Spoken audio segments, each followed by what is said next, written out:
नमस्कार दोस्तों, धर्म रहस्य चैनल में आप सभी का एक बार फिर से स्वागत है।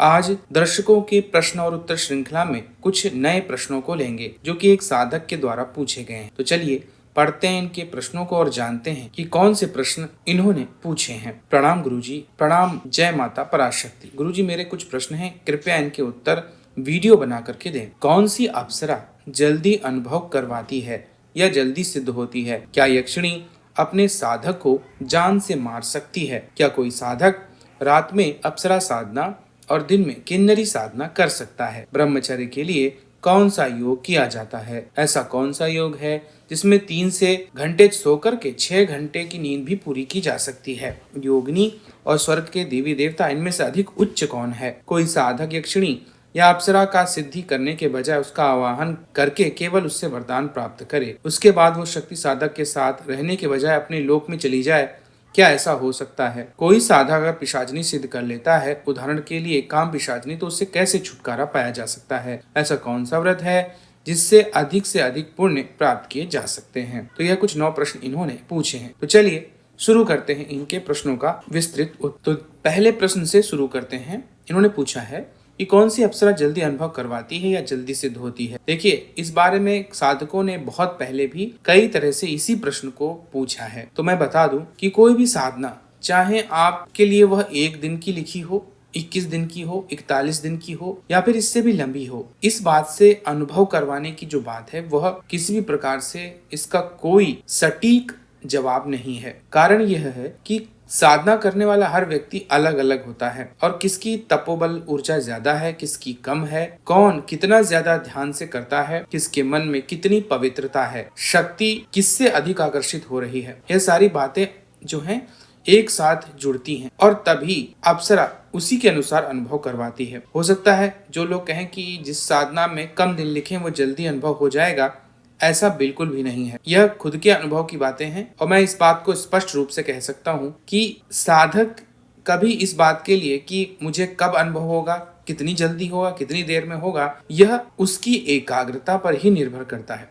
आप कुछ घंटों के अंदर भी अनुभव प्राप्त कर सकते हैं और आपको वर्ष भी लग सकता है, 1-2 वर्ष लग सकते हैं अनुभव प्राप्त करने के लिए। क्योंकि जैसा साधक होता है, अगर साधक बहुत ही ध्यान पूर्वक अप्सरा से प्रेम करते हुए सच्चे हृदय से उसकी साधना को कर रहा है तो वह अनुभव जल्दी करवा देगी और जल्दी सिद्ध भी हो जाए। लेकिन वहीं अगर आपका ध्यान भटकता रहता है, आप कॉन्सेंट्रेशन के साथ आगे नहीं बढ़ते हैं, तो आप यह भूल जाइए कि आपको जल्दी अनुभव होगा। यह वैज्ञानिक तरीके से चीजें काम नहीं करती, क्योंकि मानव मस्तिष्क और व्यक्ति का आचरण बहुत बड़ा प्रश्न होता है। हाँ, अगर इसी की जगह आप तामसिक साधनाओं, पिशाचनी, भूत प्रेत इत्यादि की बात करें तो उनके अनुभव जल्दी अवश्य होते हैं, क्योंकि वह नीचे के स्तर के हैं, वह आपसे भी गिरे हुए हैं। अब मनुष्य से भी गिरी हुई जो शक्ति होगी वह निश्चित रूप से जुड़ना जल्दी चाहेगी। इसी प्रकार आपने अगला प्रश्न पूछा है कि क्या यक्षिणी अपने साधक को जान से मार सकती है? हाँ,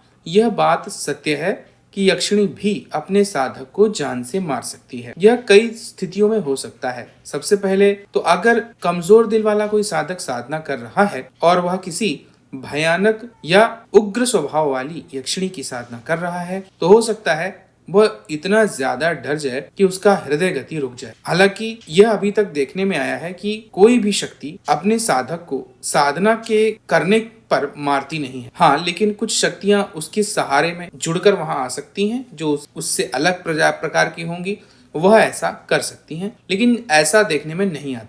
क्योंकि हम जब किसी शक्ति को पुकारते हैं, उसे प्रेम के कारण ही पुकारते हैं, तो यह भावना शक्ति देखती है तो वो कभी ऐसा नहीं करती। हाँ, ऐसा जरूर ध्यान रखिए, आप किसी यक्षिणी या योगिनी या भैरवी इत्यादि की साधना कर रहे हैं और आपके मन में उसे अपना गुलाम बनाने की भावना है, उसे नौकर की तरह देखते हैं और उसको ऐसे देखते हैं जैसे कि आप उस पर राज करेंगे, तो यह भावना अगर वो शक्ति समझ लेती है तो फिर आपके लिए परेशानी हो सकती है।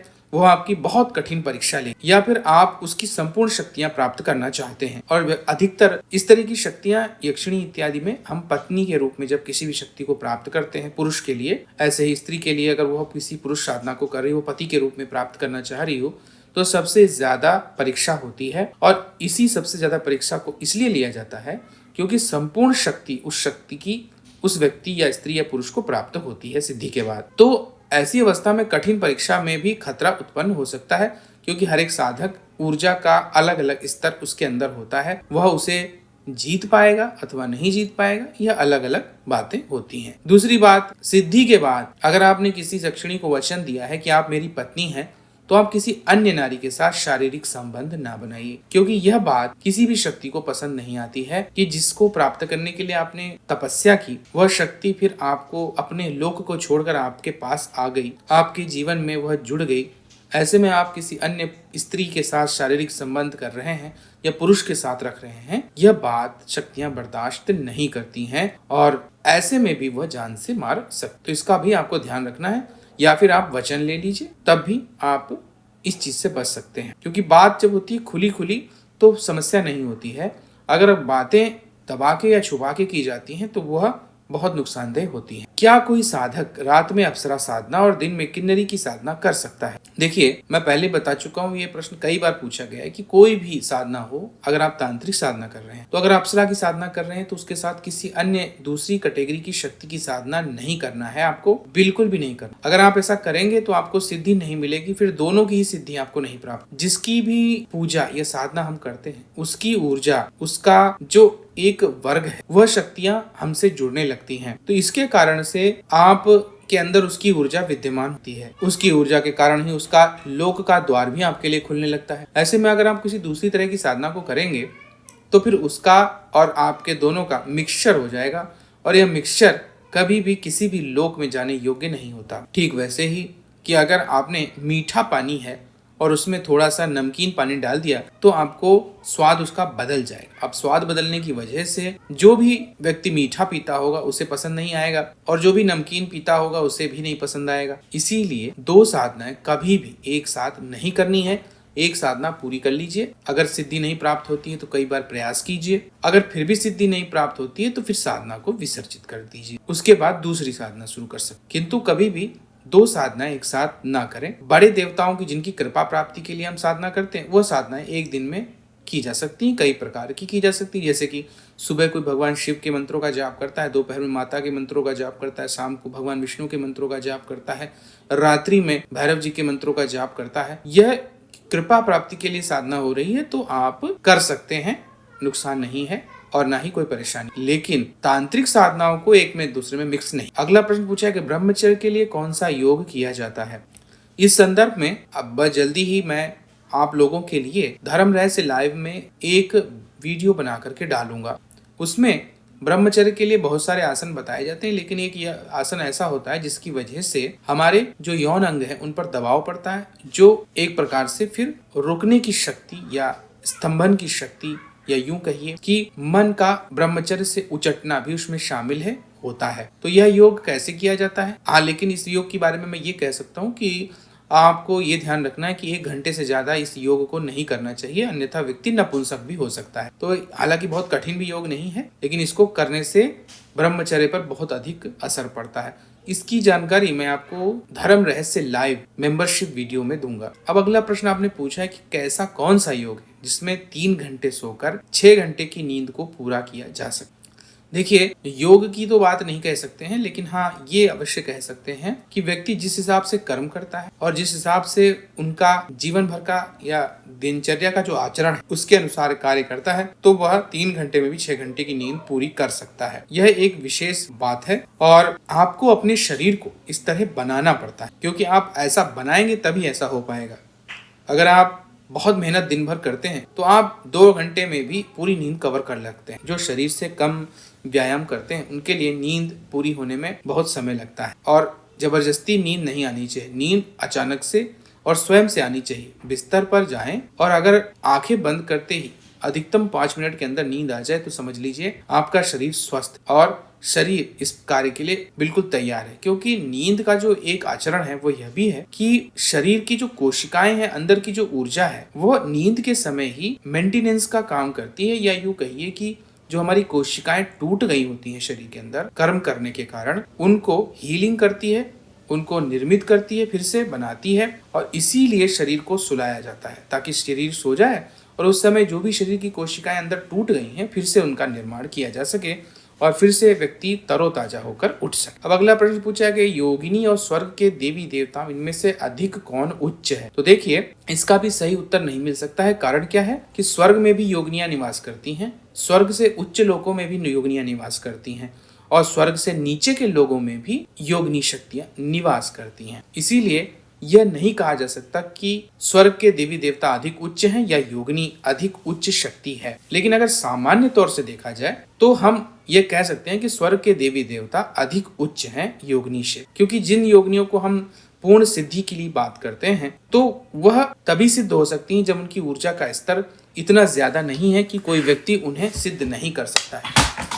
लेकिन हाँ, यह बात अवश्य है कि कुछ योगिनी शक्तियां जो देवी के लोक में निवास करती हैं, कुछ योगिनी शक्तियां जो भगवान शिव के, कुछ ब्रह्मा जी के, भगवान विष्णु के लोक में निवास करती हैं, वह स्वर्ग के देवी देवताओं से भी अधिक उच्च मानी जाती हैं। इसीलिए कई सारी गुप्त योगिनियों की बात की जाती है और गुप्त योगिनी शक्तियों को सिद्ध करने वाला व्यक्ति स्वर्ग से भी बड़े, देवताओं से भी अधिक शक्तिशाली, सामर्थ्यवान, सौभाग्यशाली होता है। स्वयं उदाहरण के लिए मैं बताऊं कि कुबेर ने भी योगिनियों की साधना करके धन का अधिपति होने का वरदान प्राप्त कर लिया। तो आप अनुमान लगा सकते हैं कि स्वर्ग के देवता, जिसे कोषाध्यक्ष जिसे कहते हैं, जो धन के देवता हैं और स्वर्ग के कोषाध्यक्ष भी हैं, सारा धन उन्हीं से निकलता है, उन्होंने भी योगिनियों की साधना। अब अगला प्रश्न पूछा है कि कोई साधक यक्षिणी या अप्सरा की सिद्धि करने के बजाय उनका आवाहन करके केवल उनसे वरदान प्राप्त करे और उसके बाद वो शक्ति साधक के साथ रहने के बजाय अपने लोक चली जाए, क्या ऐसा हो सकता है? बिल्कुल हो सकता है, लेकिन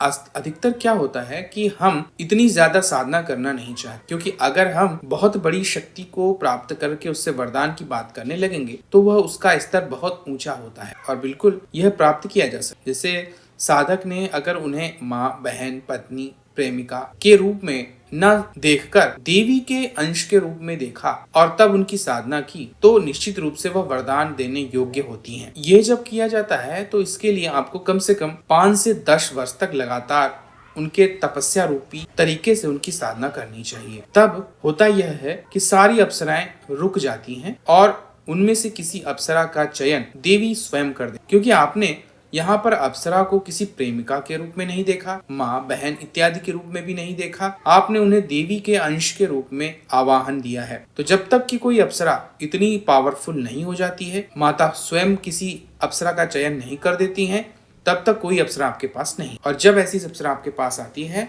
तो फिर आप उससे कृपा प्राप्ति के लिए वरदान मांग सकते हैं और वह वरदान देने में सक्षम है। यह अप्सरा कोई साधारण अप्सरा नहीं होती है, यह बहुत शक्तिशाली होती है। अधिकतर देवी के लोक में निवास करने वाली, भगवान विष्णु, भगवान शिव इत्यादि उच्च लोकों में निवास करने वाली अप्सराएं ही इस वरदान को देने के लिए, अधिकतर स्वर्ग में निवास करने वाली अप्सराएं इस कार्य के लिए नहीं आती हैं।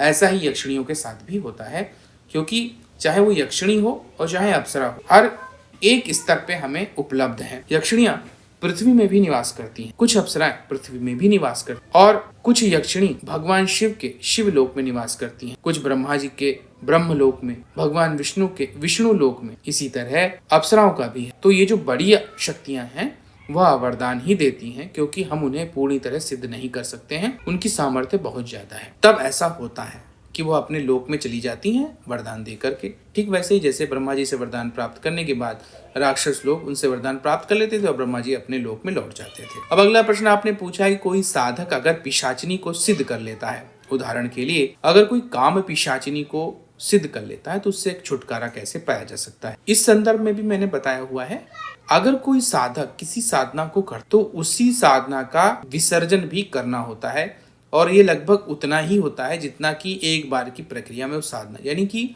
अगर कोई एक ने 41 दिन की साधना की है तो उसे 41 दिन उस मंत्र का विसर्जन विधि को करना चाहिए उससे छुटकारा पाने। इसके अलावा दूसरा तरीका ये होता है कि व्यक्ति स्वयं पर नियंत्रण करे, ब्रह्मचर्य का पालन करते हुए किसी भी बड़े देवी देवता, यानी कि जैसे कि हनुमान जी, नरसिंह भगवान, भगवान विष्णु और उनके अवतार यानी कि राम, कृष्ण इत्यादि, भगवान शिव और उनके अवतार यानी कि भगवान शिव, भैरव जी इत्यादि, माता और उनकी बड़ी शक्तियां जैसे 10 महाविद्याएं इत्यादि की साधना करनी चाहिए और इस साधना को अखंडित होकर करना चाहिए। तो जब ऊर्जा इतनी ज्यादा बढ़ जाती है तो ये दूसरी शक्तियां शरीर छोड़ने के लिए फिर मजबूर हो जाती हैं तो उनसे छुटकारा अपने आप ही मिल जाता है। हमेशा अगर सरल विधि से बात की जाए तो कोई शक्ति अगर आपसे छुटकारा नहीं पाना चाह रही है, वो आपसे पूरी तरह से चिपक चुकी है, तो आपको उससे उच्च स्तर की शक्ति को साधना करनी चाहिए, तो वह स्वयं उसे हटा देती।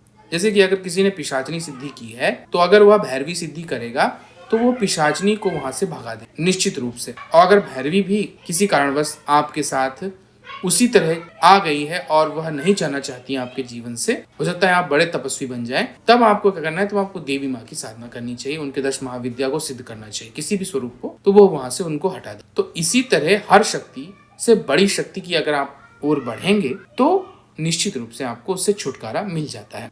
अब अंतिम प्रश्न आपने पूछा है आज का कि ऐसा कौन सा व्रत जिससे अधिक से अधिक पुण्य प्राप्त किया जा सकता है। देखिए, हर व्रत अपने आप में पुण्य प्रदान करता है, लेकिन अधिकतर लोग क्या करते हैं कि उस दिन व्रत ले लिया और मान लिया कि हमारा व्रत पूर्ण। व्रत का जो संपूर्ण विधान है वह यह होता है कि जिस दिन जिस भी चीज का व्रत लिया जाए उस दिन उसका पूरा पूरा मंत्र जाप किया है, क्योंकि आपने शरीर को केवल विराम दिया है। शरीर जो है वो भोग की सामग्री है, इस भोग से आप बच चुके हैं, इसलिए आप पुण्य आपके शरीर में इकट्ठा होने लगते हैं, क्योंकि पाप जो है वह शरीर ही है। इसीलिए कभी भी किसी का शरीर जीवित नहीं रहता है, उसे मिट्टी में ही मिलना है, क्योंकि वह पाप से भरा हुआ, पाप से ही उत्पन्न हुआ है, पाप से ही आगे बढ़ता है और पाप ही को खाता है।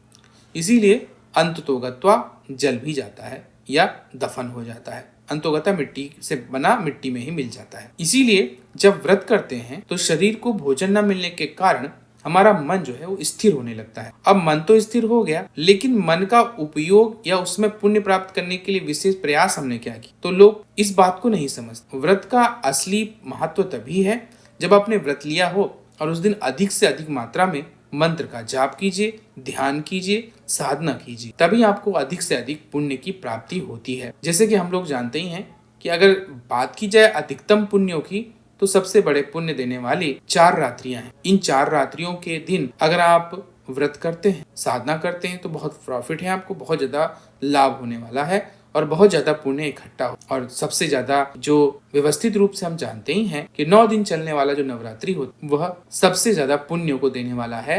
कारण क्या है, क्योंकि 9 दिन तक हम उसमें व्रत रखते हैं, यानी ज्यादा दिन एक तो व्रत रखा है और ऊपर से ज्यादा दिन तक हमने पूजा पाठ, मंत्र जाप, साधना इत्यादि की है। तो इसीलिए सबसे ज्यादा पुण्य इन्हीं व्रतों में हमें मिलता है, क्योंकि जो जितना ज्यादा लंबा चलेगा और जितना ज्यादा उसमें मंत्र जाप और साधना की जाएंगी, उस व्रत का जो प्रभाव है वो उतना ही ज्यादा बढ़ जाए, चाहे वो कोई भी व्रत क्यों। तो यह थी आज के कुछ प्रश्न। अगर आज का वीडियो आप लोगों को पसंद आया है तो लाइक करें, शेयर करें, सब्सक्राइब करें। आपका दिन मंगलमय हो। जय मां पराशक्ति।